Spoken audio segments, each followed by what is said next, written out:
as a real estate developer and a studio provider, I think many of your points are very valid. The Con Edison does diversify, having to do with power consumption during high heat problems, and they do work that through.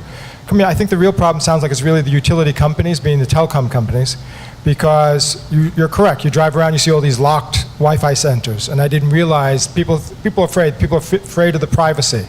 New buildings, like you were talking about, are normally fully wired. It's about the telco companies give you enough bandwidth, regardless of what you want to pay. They might say you're going to give it to you, but they don't get it.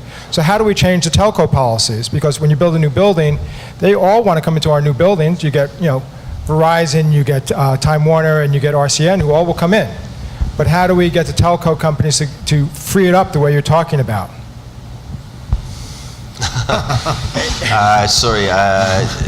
A couple quick ideas. One is we should expose as much as possible the amounts of money that the telcos and the cable companies have put into the pockets of congressmen and senators and legislators all around the United States, and basically bought their access and control of their markets. Secondly, we should get a federal infrastructure bank that will actually help support competition for those companies.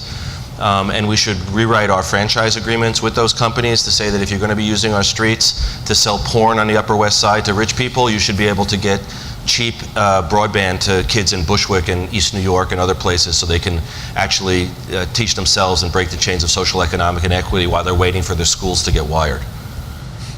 It's quite clear that we can talk about building the digital city, but the hurdles at the moment that need to be surpassed to get New York to the next level in terms of its bandwidth are pretty huge.